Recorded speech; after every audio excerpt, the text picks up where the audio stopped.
नमस्ते। सर्वे भवन्तु सुखिनः, सर्वे सन्तु निरामया, सर्वे भद्राणि पश्यन्तु, मा कश्चित् दुःखभाग् भवेत्। सभी भाई बहनों को मेरा नमस्कार। अमेरिका से प्रोफेसर महेश्वर दत्त कांडपाल मेमोरियल और एमआर फाउंडेशन से मैं बहुत दिनों तक जुड़ा रहा और अमेरिका आने के पश्चात 2014 में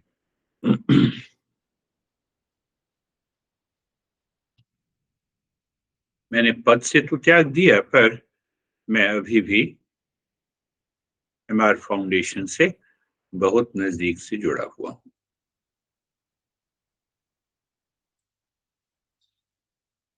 एक सही दृष्टिकोण से काम करना बड़ा मुश्किल होता है और वही काम एमआर फाउंडेशन में हो रहा है। ज्यादा समय न लेते हुए मैं आज के विषय पे आता हूं।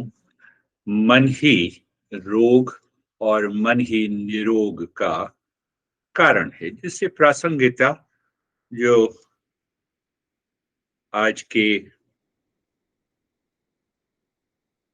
मेमोरियल लेक्चर में प्रासंगिक विषय हो सकता है। मैंने सोचा कि इस विषय को चुना जाए और इस पर थोड़ी सी चर्चा की जाए हमारी भारतीय परंपरा के अनुसार। इतने सारे ग्रंथ हैं, उपनिषद उपनिषद ही 300 से ऊपर हैं। फिर सूत्रों की संख्या बहुत ज्यादा है, सांख्य सूत्र, ब्रह्म सूत्र, योग सूत्र, और उसके बाद स्मृति ग्रंथ ही बहुत बड़े हैं। पर स्मृति ग्रंथ में भगवत गीता को ही समझना और उसकी साधना में लग जाना ही अपने आप में एक बहुत बड़ा कृत्य है, बहुत बड़ा साधक का कार्य है। तो मैंने सोचा कि एक छोटा सा उपनिषद है, उसके ऊपर चर्चा की जाए, जिसमें कि मन के विषय में चर्चा की गई है। और उस उपनिषद का नाम है अमृत बिंदु उपनिषद।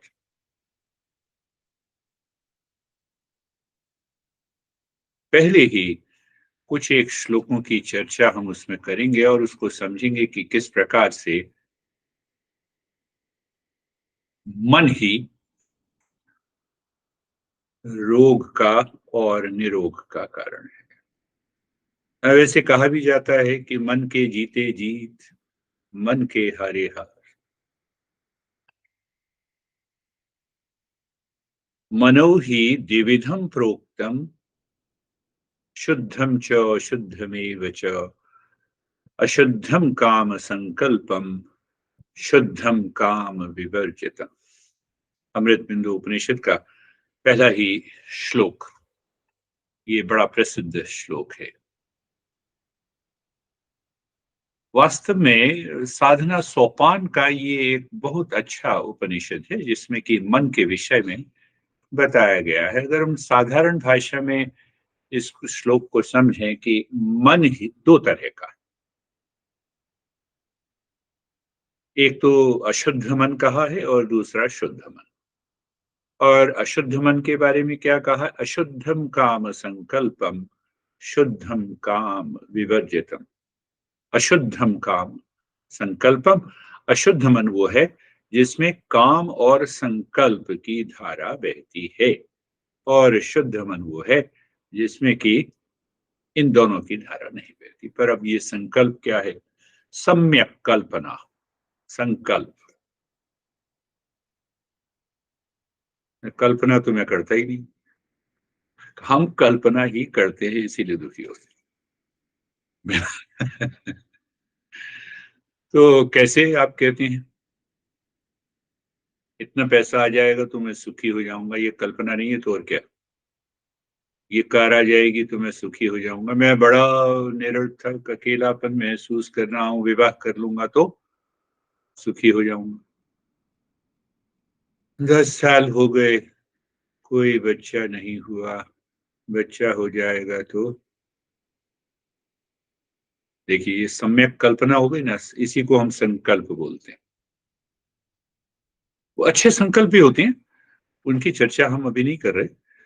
तो विशेषकर जब ऐसा संकल्प जिसमें कि इमेजिनेशन हो, कल्पना हो, और अब ये देखें कि कल्पना कैसे? कि भाई मैं अकेलापन महसूस कर रहा हूँ और विवाह कर लूँगा तो सुखी हो जाऊँगा। तो सही तो बात लग रही है हमें, कल्पना। देखिए, अब ये सम्यक कल्पना से इच्छा उत्पन्न होती है। भगवद गीता में तो इसका बहुत ही अच्छा वर्णन है। उसकी भी चर्चा हम थोड़ी बहुत कर लेंगे। सारे रोगों की उत्पत्ति का कारण मन है। आदि व्याधि, व्याधि मन का, ये रोगों का कारण। तो पहली बात हमने देखी, अशुद्धम काम संकल्पम। तो काम का मतलब इच्छा हो गई, डिजायर हो गई, और पहले मैंने संकल्प को ले लिया, तो सम्यक कल्पना। तो सम्यक कल्पना की बात हमें समझ में आ गई होगी कि हम सुबह से शाम तक उठकर ये सम्यक संकल्प हम करते हैं। अब इसी उदाहरण को थोड़ा सा और हम आगे बढ़ाएं कि मैं अकेला हूँ, मेरा विवाह हो जाएगा तो मैं सुखी हो जाऊंगा। तो इसमें कल्पना की कौन सी बड़ी बात है? विवाह तो करती है।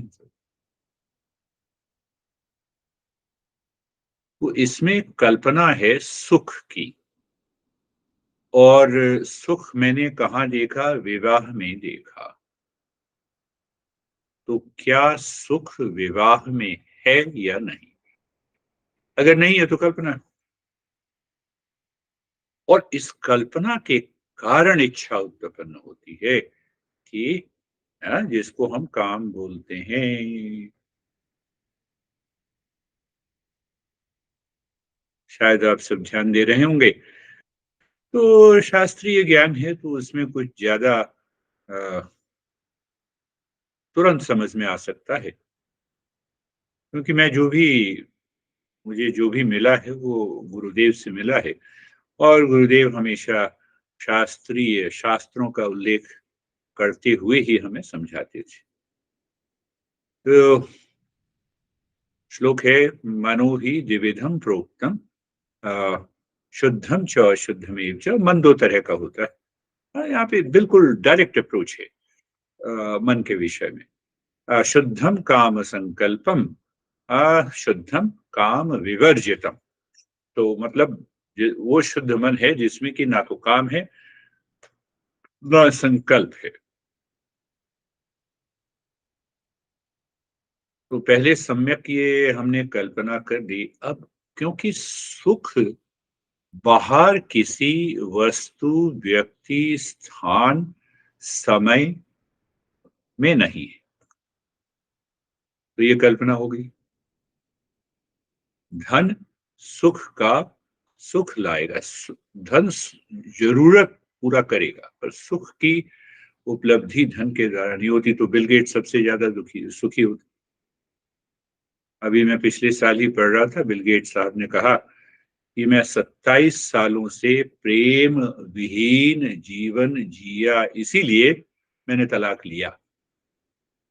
और शादी कैसे की? क्योंकि सुख की कल्पना सम्यक संकल्प से। वो संकल्प, सुख की कल्पना विवाह में थी तो वो तो खत्म हो गई। अब और समस्या और बढ़ गई। 27 साल मैंने प्रेम विहीन जीवन जिया, इसीलिए मैंने तलाक लिया। तो इसका मतलब तलाक में सुख है, ये भी एक कल्पना है। तो हम कल्पना, सम्यक कल्पना, हम किसी भी तरह की कल्पना कर सकते हैं। तो विवाह में सुख नहीं मिला तो तलाक में सुख मिला जाएगा, यानी मैं सुखी होना चाहता हूं। ये तो एक मेन बात है।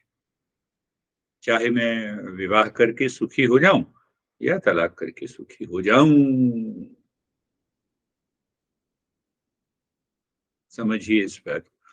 अब ये दोनों बातें जो हैं, ये दोनों बातें इच्छा के कारण आती है, तो इसीलिए कहा अशुद्धम काम संकल्पम, यानी अशुद्ध मन वो है जिसमें कि सम्यक संकल्प हमने की बात कर ली। अब उस संकल्प से इच्छा उत्पन्न हुई, उस इच्छा की पूर्ति के लिए मैं काम करूँ। तो विवाह के लिए काम किया बिल गेट्स महाराज जी ने, और उसके बाद तलाक के लिए काम किया, तो क्या सुख आया? मैं एक वही वो काम करता हूं जिससे कि मुझे सुख मिले, वहां पर सुख नहीं मिलता तो मैं उसका उल्टा काम करता हूं जिससे कि मुझे उसमें सुख मिले। विवाह और तलाक एक उदाहरण। तो अब इन दोनों से हमारे मन में इच्छा उत्पन्न हुई, उसी को हम काम कहते हैं। पर इच्छा भी दो तरह की होती है। एक इच्छा है कि आज भूख लगी है तो रोटी खाना है, बाथरूम जाना है, नींद आ रही है, सोना है। तो ये सब ऐसी इच्छाएं हैं जो कि जीवन की जरूरतों को पूरा करती हैं, वो आवश्यक। ये भी इच्छाएं। तो ये इच्छाएं बांधती नहीं हैं,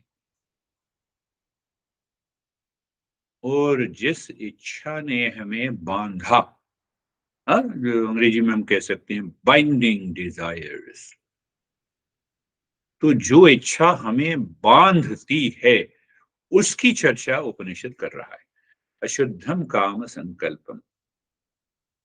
तो फिर अब इस सूत्र को भी जोड़ें कि भाई बांधी कहां से? बंधन में तो मैं बंध गया, मैं अकेला हूं, शादी से सुख मिलेगा, तो सुख पाने की इच्छा शादी से बंधन आ गया। धन सुख देगा, उससे बंधना, ये बाइंडिंग डिजायर हो गई। तो एक इच्छा स्वाभाविक इच्छा है जो जरूरतों को पूरा करती है, और एक इच्छा ऐसी है जो जरूरत से ऊपर उठ जाती है, हमें भ्रम में डाल देती है, सम्यक कल्प संकल्प में डाल देती है कि ऐसा होता तो मैं सुखी हो जाता। इसका नाम, इस इच्छा को उपनिषद ने और गीता ने भी कहा है, इस इच्छा को हमें समझ के त्यागना होगा। बिना समझे त्यागना नहीं होगा। बिना समझे त्यागना होगा तो बिल गेट्स हो जाएंगे। अब इतने पैसे कहाँ है? नहीं, पैसे की बात नहीं है, हमने सम्यक कल्पना की बात की। अच्छा, तो अब इसमें 6 या 8 गतियां हैं, मतलब मूवमेंट हैं, कि हमारा मन किस प्रकार से गति करता है बाइंडिंग डिजायर के होने से, और उसके कारण हमारे जीवन में कौन कौन से व्यवहार में, कर्म में परिवर्तन आते हैं, और किस तरह की चैलेंजेस कहें, किस तरह की हमारे मन के अंदर कुंठा, विषाद और दुख उत्पन्न हो जाता है। इसकी कहानी है गीता में। तो मैं गीता की तरफ थोड़ा सा बढ़ता हूं, अमृत बिंदु उपनिषद से। अशुद्धम काम संकल्पम, तो संकल्प, उसके बाद बाइंडिंग डिजायर हो गई इच्छा। अब गीता ये कहती है कि इच्छा पूरी हुई, इच्छा मेरी पूरी हो गई। कोई भी इच्छा एक बार पूरी हुई तो फिर मेरा मन कहता है कि उसी इच्छा को दोबारा पूरी करो, फिर तिबारा पूरी करो। तो इच्छा की बार बार पूर्ति होने को ही हम लोभ कहते हैं। तो उस इच्छा, बाइंडिंग डिजायर के कारण लोभ उत्पन्न हुआ। अगर इच्छा पूरी नहीं हुई तो तनाव आया, मैं बेचैन हो गया, तो 3 बातें हो गई। वही इच्छा तनाव बन गई, वही इच्छा लोभ बन गई। 3 बातें हो गई। चौथी बात, हाँ, जिसको हम कहते हैं ना काम क्रोध। क्रोध का मतलब हेजिटेशन और स्ट्रेस। काम क्रोध लोभ, और चौथी बात है मोह। मोह का मतलब है डिल्यूजन अंग्रेजी में। पर मोह शब्द का अर्थ ये है कि जहां वो वस्तु नहीं है वहां उसका दिखाई देना। शादी में सुख नहीं है और सुख को देखना, पैसे में सुख नहीं है, सुख को देखना, आनंद को देखना, किसी भी वस्तु व्यक्ति स्थान में उसको देखना। अब क्यों देखा ये? समझिए जरा इसको, क्यों गीता ये कहती है कि तीन बातें हो गई ना, कि पहले इच्छा शुरू हुई, इच्छा ही तनाव बन गई, और या इच्छा ही लोभ बन गई। अब ये तीनों को मिला लीजिए। अब तीनों को मिलाने से मेरा मन कहता है कि मैं हार नहीं सकता, मैं फिर प्रयास करूंगा, और आज फिर कमाऊंगा, आज फिर विवाह करूंगा, आज फिर तलाक लूंगा तो मुझे सुख हो जाएगा। तो ये सुख को देखना जहां नहीं है उसको मोह कहते हैं। तो चार बातें हो गई। तो देखिए चार बातें हो गई कि तो अब देखो वो जो हम सबको याद है भाई, हम सब भारतीय हैं तो हम सबको याद ही होना चाहिए। काम, क्रोध, लोभ, मोह, और उसके बाद आ गया मद, फिर आ गया मात्सर्य। तो मद को कहते हैं घमंड हो गया। अब ये घमंड की बात क्यों जोड़ दी? इच्छा कैसे घमंड बन गई? तो उसमें जो तीसरा पक्ष है, काम, काम के बाद क्रोध, यानी स्ट्रेस वगैरह, एजिटेशन हो गई, और तीसरा है लोभ। तो ये लोभ की पूर्ति अगर रेगुलर होती रहे, रेगुलर होती रहे, तो पड़ोसी के पास ये कार नहीं है, मेरे पास ये कार है, मेरा इतना बड़ा घर है, तुम्हारे पास नहीं है। देखिए आ गया मद, घमंड आ गया। ये इतना हमारे हमारे ऋषि मुनि टॉप क्लास के प्रोफेसर्स रहे हैं। आइंस्टीन मुकाबला नहीं कर सकते उसका, जिसने इतने टॉप क्लास के प्रोफेसर रहे हैं और उस तरह से हमें पढ़ाया है शास्त्रों के द्वारा, कि हमें वो बात एकदम स्पष्ट होने लगती है। तो पांचवी बात हो गई, हमने क्या कहा था? काम, क्रोध, लोभ, मोह, और उसके बाद मद, प्राइड आ गया।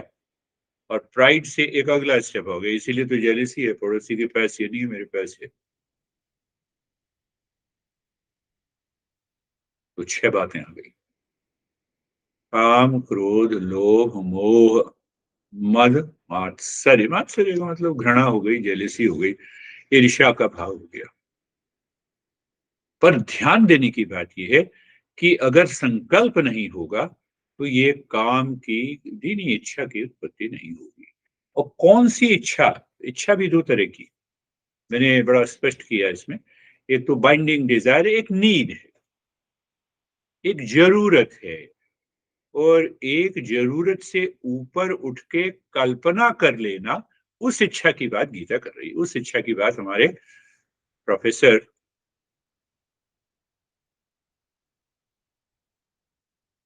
कृष्णचंद्र यादव कर रहे हैं। हाँ, केसी यादव, कृष्ण भगवान कर मानो। तो पहला श्लोक अगर हमने ये समझ लिया, अब ध्यान देने की बात है कि मान लीजिए कि ये लक्षण, सारे के सारे लक्षण किसी न किसी रूप में मेरे जीवन में 24 घंटे रहते हैं। एक तरफ संकल्प और एक तरफ मन के ये काम के ये छह रूप, काम के ये छह रूप मेरे साथ ही रहते हैं। तो क्या होगा प्रभु जी? तो अब शास्त्रों ने तो इसको कहा है, शास्त्रों ने तो इसको कहा है कि भाई ये छह मन के शत्रु हैं। दूसरे शास्त्रों ने उसको कहा है कि मन की अशुद्धि है। अब भाई सवाल ये पैदा होता है कि आखिर मन की ये छह गतियां प्लस संकल्प, इस गति से होने से पहले तो ये हम समझें कि मन की अशुद्धि कैसे हो जाती है, और उस अशुद्धि से रोग कैसे उत्पन्न तो शीर्षक भी स्पष्ट हो जाएगा, मन ही रोग और मन ही निरोग होने का कारण है। तो पहली बात देखें कि भाई अशुद्ध मन है तो ये बाहर भागेगा, सोते समय बाहर भागेगा, तो नींद नहीं आई क्योंकि इच्छा की पूरी करनी है। भ्रम वाले विचार रहेंगे, इतना ऐसा हो जाएगा, ऐसी परिस्थिति आ जाएगी, इतना आ जाएगा तो फिर मैं सुखी हो जाऊंगा। ये भ्रम वाली स्थिति, ऐसे विचार आते रहेंगे। रॉन्ग नोशंस जिसको हम कहते हैं, जो गलत धारणाएं, गलत विचार, ये गलत विचार है। इन विचारों पर ज्यादा ध्यान देना चाहिए कि हम ऐसे विचारों को ध्यान देंगे जिसमें कि नाम है, जिसमें रूप है, जिसमें कि हमें हमने भावना कर ली है कि इसमें आनंद है, इसमें कंफर्ट है, इसमें शक्ति है, ऐसे ही विचार आएंगे। तो मन भ्रमित होता जा रहा है, नींद की समस्या बढ़ गई है। देख लीजिए, बैठे हुए हैं और किसी ने कुछ कहा तो एकदम तुनक के खड़े हो गए।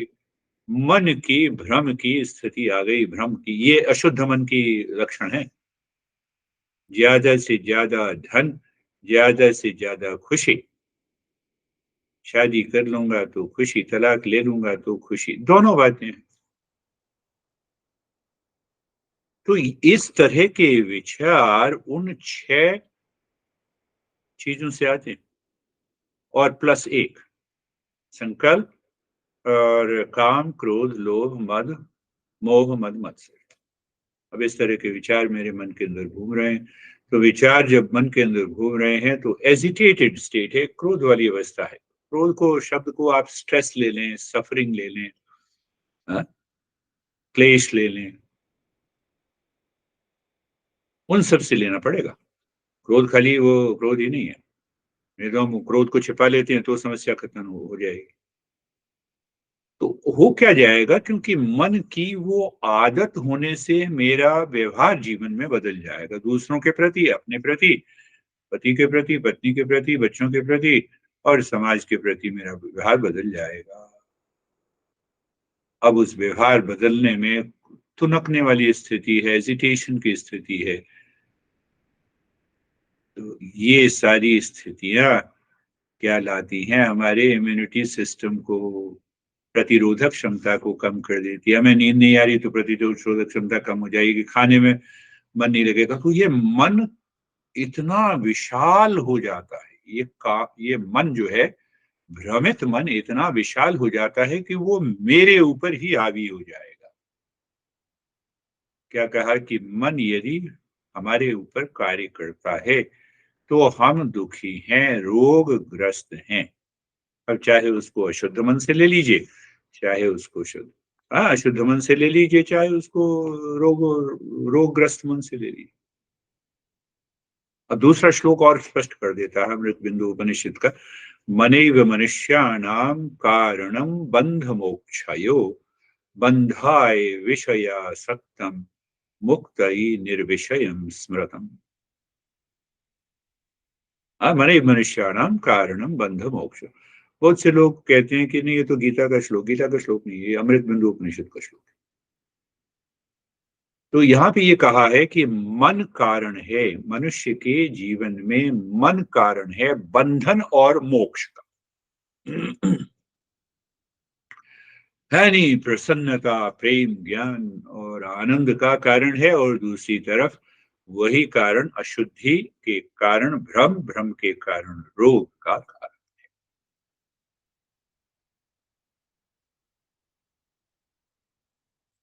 तो बंधाय विषयासक्तम मुक्तये निर्विषयं स्मृतम्। अब पूरा पहली बात को अगर याद करें कि संकल्प, और फिर आगे आपका काम, क्रोध, लोभ, मोह, मद, मत्सर, 6 + 7 एक साथ वस्तुएं, 7 चीजें हो गई, 7 भाव हो गए मन के अंदर। मन उसी तरह से कार्य करने लगा। अब ये कार्य ऐसा क्यों करता है भाई? हमने तो नहीं कहा था। हमने तो कहा था कि सुख चाहिए, हम तो सुख की तरफ दौड़े थे। अब मन इस तरह से काम करने लगा, अशुद्धि बना ली। तो उसका उत्तर बंधाए विषया सक्तम। विषया, विषयों में आसक्ति, तो इसको भी समझना पड़ेगा कि विषय आखिर क्या है। ये कंप्यूटर मेरे सामने है, ये पदार्थ है। अगर मेरी इसमें आसक्ति है तो ये विषय हो गया। और विषय बोलते हैं, हा विषय किसको बोलते हैं? विष का पान कराने वाला। अरे बाप रे, विष का पान कराने वाला, क्या कह रहे हैं आप? तो सारे विषय ऐसे हैं, तो हम पदार्थ, किसी व्यक्ति, वस्तु, स्थान, घटना को देखते हैं तो वो सारे विषय हैं। वो विषय तभी हैं जब सम्यक कल्पना और ये छह चीजें आपस में जुड़ के, घुल मिल के हमारे हमारे मन को एक दिशा दे देती हैं कि मुझे ये चाहिए क्योंकि इसमें सुख है तो आसक्ति होगी। बंधाए विषया सक्तम, यानी बंधन का कारण क्या है? विषयों में आसक्ति। विषयों में आसक्ति क्यों हुई? संकल्प और काम से, काम के वो छह लक्षणों से।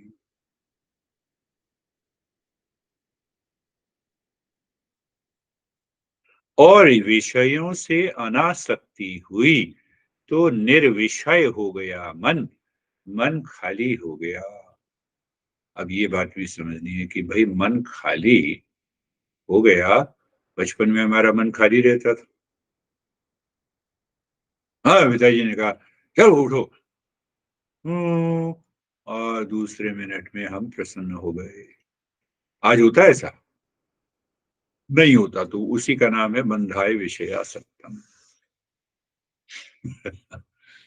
अरे, इतनी छोटी सी बात है, यस, छोटी बात है, पर इसका प्रयोग बार बार अपने जीवन में करना।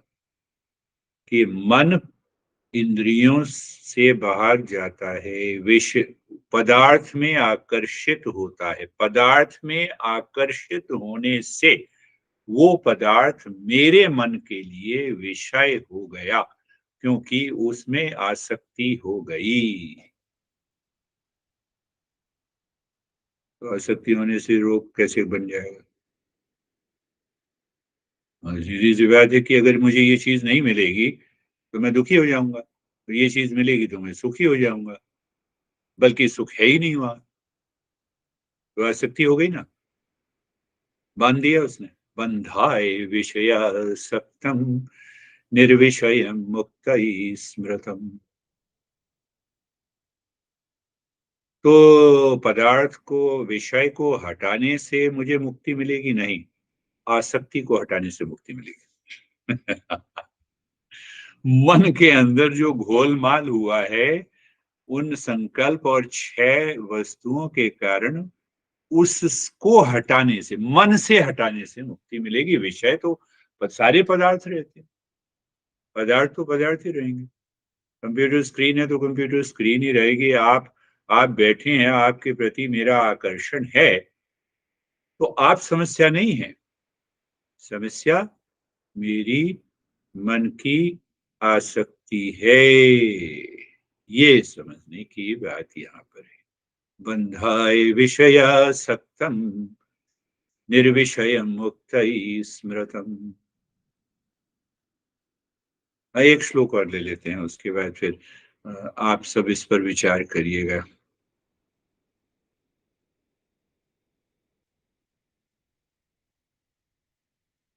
तो अब थोड़ा सा हम उस तरफ चलते हैं। अष्टावक्र कहते हैं, अब इसी इसी इसी दोनों सूत्रों को ध्यान में रखें। और तो अष्टावक्र कहते हैं, मुक्ति में छसी चेतात विषयान विषय त्यज, क्षमा आर्जव दया तोषम पीयूष वद भज। अष्टावक्र। अब इससे मैं जोड़ रहा हूं कि बंधाए विषया सक्तम, निर्विषयम मुक्त स्मृतम। तो कहते हैं मुक्ति चाहते हो तुम? अष्टावक्र जी महाराज जी कहते हैं कि मुक्ति चाहते हो, क्या करो? विषयान विषय त्यज, इन विषयों को विष के समान त्याग दो। त्याग दो, त्याग बाहर से नहीं, मन के अंदर से। कैसे? ज्ञान के द्वारा, समझ के द्वारा। समझाने के लिए बड़े बड़े प्रोफेसर हैं, अष्टावक्र हैं, कृष्ण महाराज जी हैं, शिव जी हैं, पतंजलि हैं। पढ़ना पड़ेगा, स्टडी, समझ पैदा करनी पड़ेगी, टीचर के पास रहना पड़ेगा। मुक्तिमिच्छसि चेत्तात विषयान विषयवत् त्यज्य।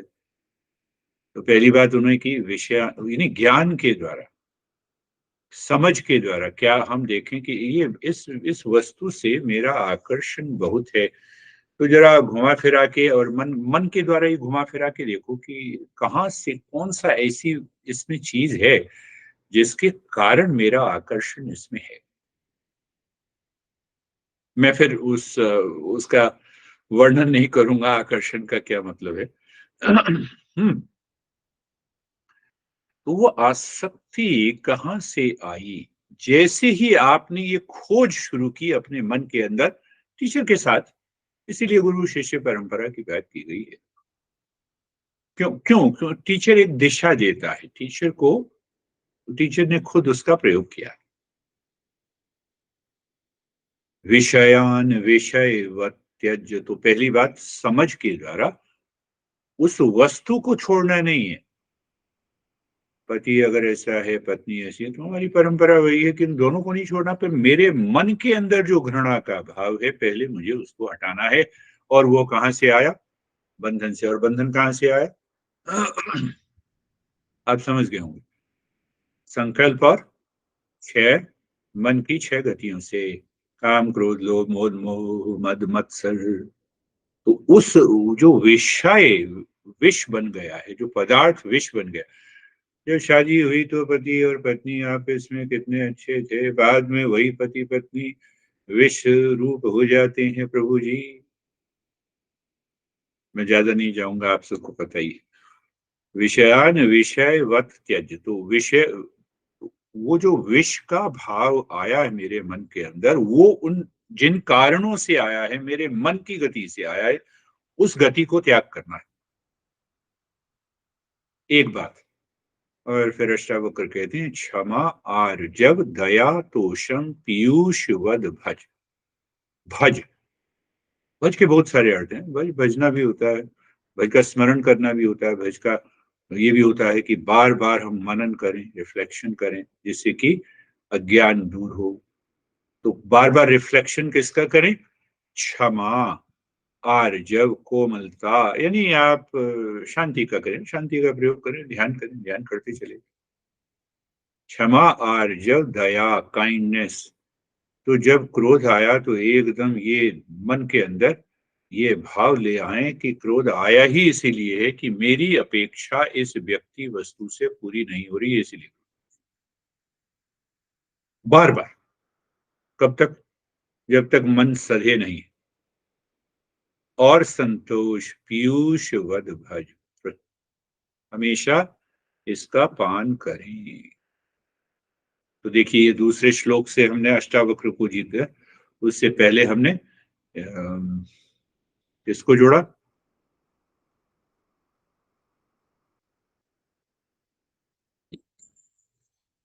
और तीसरा एक और हम अमृत बिंदु उपनिषद का लेसन, यतो निर्विषयस्यास्य मनसो मुक्तिर मुक्तिरश्यते अतो निर्विषयम नित्यम मनः कार्यम मुमुक्षाणाम। मेरे निरोग का कारण क्या होगा? मन को विषयों से मुक्त रखना। देखो, एक ही बात है, वो जो डिजायर था वही विषय बात बनी, विष की तरह। बंधन, ये सारे शब्द जो हैं एक ही धारा में चल रहे हैं, मन को समझाने की प्रक्रिया। अब उसके उत्तर में निरोग होने का कारण ये बताया कि भाई, जो मुमुक्षु का कारण है, जो मेरे मन के आनंद का कारण है, हम निर्विषय हो जाएं। निर्विषय मतलब विष रहित हो जाएं, विष रहित, बंधन रहित हो जाएं। बंधन रहित अशुद्ध मन को हटा दें। क्लियर हो गई ना बात? तो हमारे ऋषि मुनियों ने, प्रोफेसर जितने भी हैं दिग्गज, हाँ, इन सब ने अलग शब्दों का प्रयोग उनके भाव के कारण किया। तो निर्विषय हो जाएं, यानी विष रहित हो जाएं। विष रहित क्योंकि किसी व्यक्ति, वस्तु, स्थान के प्रति आसक्ति, तो बंधन वो कारण हुआ। और बंधन कैसे हुआ? अशुद्ध मन से हुआ। मन किस दो प्रकार का होता है, शुद्ध और अशुद्ध। तो निरोग का कारण है कि बार बार अपने मन को निर्विषय करना है।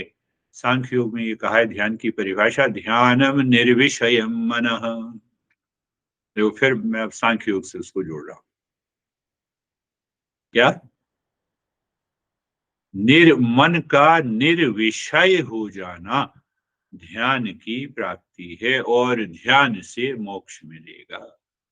बार बार किसी भी युक्ति से मन को हम निर्विषय करें। मंत्र जाप, ओम नमः शिवाय, ओम नमः शिवाय, ओम नमो भगवते वासुदेवाय, बस करते रहें। मन को, आपके मन में ये भाव बिल्कुल नहीं आना चाहिए कि मैंने 1 साल किया, 1 साल किया फिर भी कुछ नहीं हुआ। क्यों नहीं हुआ? उदाहरण से समझिए। आपका घर 25 किलोमीटर है, ठीक है? आप अपनी गाड़ी पर चले, आप 10 किलोमीटर पहुंचे, वहां पे थक के बोलते हैं कि मैंने तो बहुत यात्रा कर ली, घर नहीं पहुंचा। उत्तर आ गया समझ में?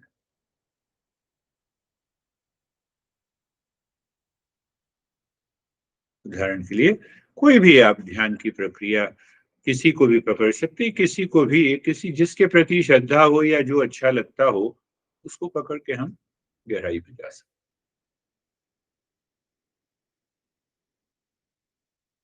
और भी गणमान्य अतिथि होंगे इस सेमिनार में, उनको भी बोलने का मौका देना चाहिए। मैं अपनी वाणी को अब विराम देता हूं। धन्यवाद सुनने के लिए और समझने के लिए।